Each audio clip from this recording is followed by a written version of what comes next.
네, 장영혁의 색다른 전략입니다. 한국투자증권 이프랜드예요. 장영혁 팀장과 함께 또 시장 흐름 분석하겠습니다. 어서 오십시오. 네, 안녕하세요. 네, 3차 양적 완화 QE3에 대한 기대감이 컸던 걸까요? 약발이 시들시들합니다. 장도 좀 주춤주춤하고 있는데요. 어떻게 보세요? 이제 추가 상승을 위한 에너지 모으기입니까? 아니면 또 좀 밀려갈 가능성이 있습니다. 아직 시작도 안 했는데 무용론 얘기가 벌써 나오고 네. 있어서 조금 더 봐야 되지 않나라는 생각이고요. 제가 길게 제가 시각을 끌고 왔던 것들은 사실 올라봐야 1970p 정도일 것이다. QE3가 세게 나오지 못할 것이라고 보는 네. 시각에서 워낙 강한 QE3가 나왔었기 때문에 혹시 이게 미국계 자금을 좀 자극해서 좀 유입이 강하게 들어오지 않을까라는 기대감을 사실 했었던 것도 사실입니다. 근데 뚜껑을 열고 보니까 그렇게 강하게 밀고 들어오는 수급은 사실 아닌 것 같아요.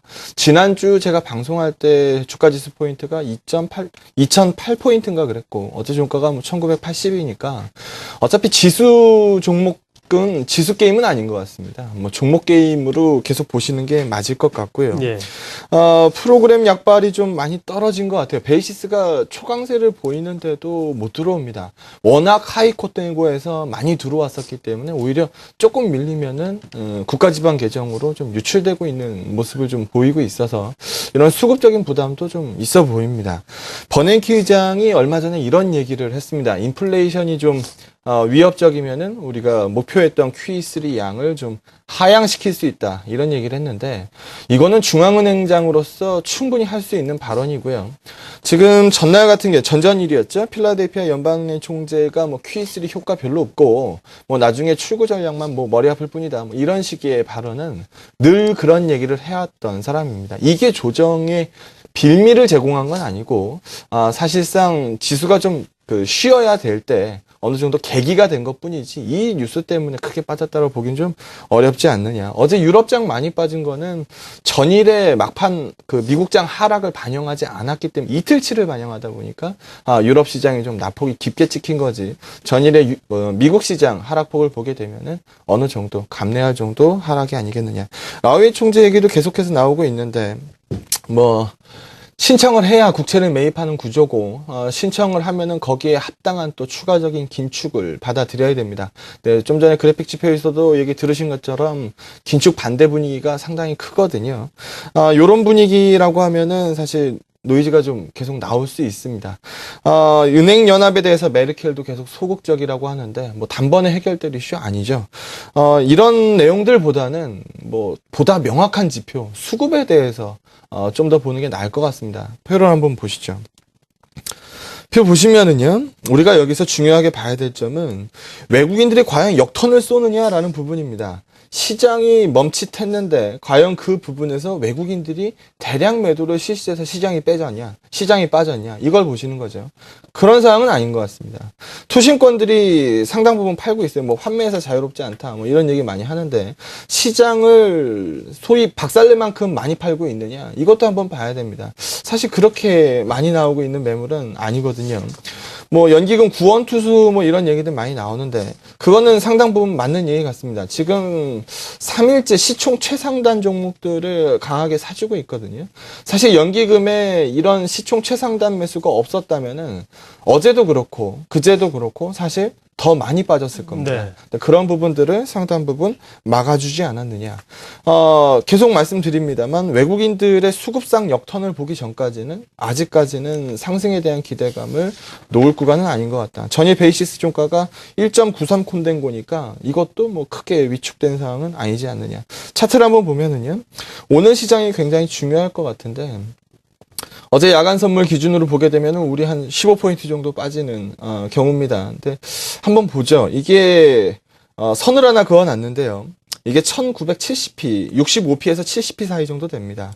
과거서부터 보게 되면은 한번 올라오다가 부딪혔던 자리, 한번 뚫고 나니까 시세가 발생됐던 자리, 그 이후에도 여러 번 지지에 성공했던 자리, 한번 이탈하기 시작하니까 급락이 나왔던 자리, 그러면서 올라오면서 다시 부딪혔던 자리, 그 정도 포인트가 1970p 정도 됩니다.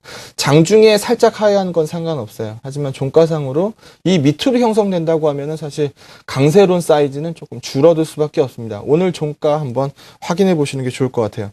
지난번처럼 아주 드라마틱한 이런 반등을 보여준다라고 하면은 오늘 정도 선에서 반등이 좀 시작된다라고 하면 연고점 수준이죠. 한 2050p 정도까지는 아직 박스권이 남아 있다라고 봅니다. 하지만 이 밑에 단 이런 제가 좀 전에 그어드렸던 이 선을 좀 하회하기 시작하면 이평선이 밀집해 있는 자리 1900 초반까지는 한번 쳐다봐야 되는 거 아니냐. 오늘 시장이 방향성을 상당 부분 제시해 줄 것으로 보여집니다. 네.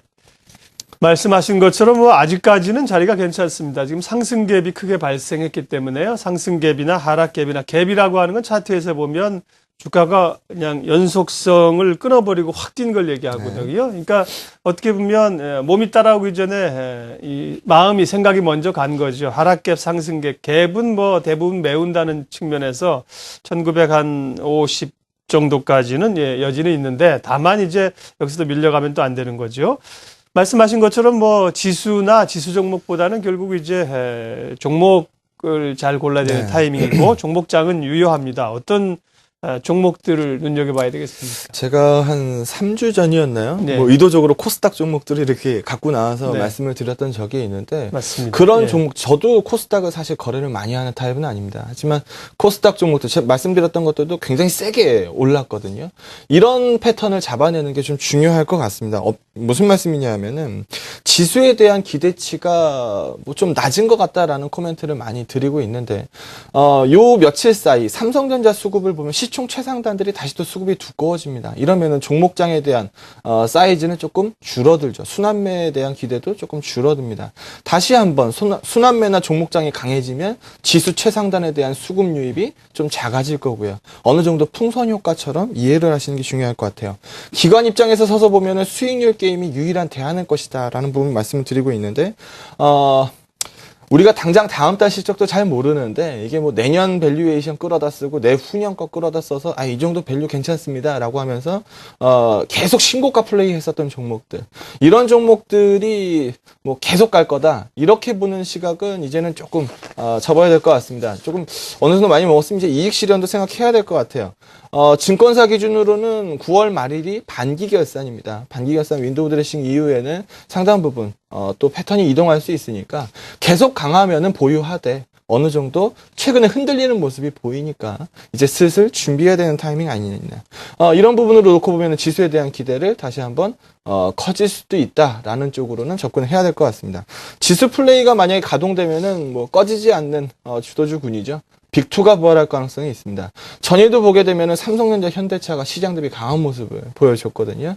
지수에 대한 기대치가 별로 없다라는 부분에서 어느 정도 시총 최상단이 반응하기 시작하면 지수에 대한 기대치는 어느 정도 생길 수 있다 쪽으로 투자 의견을 바꾸셔야 될 것 같습니다.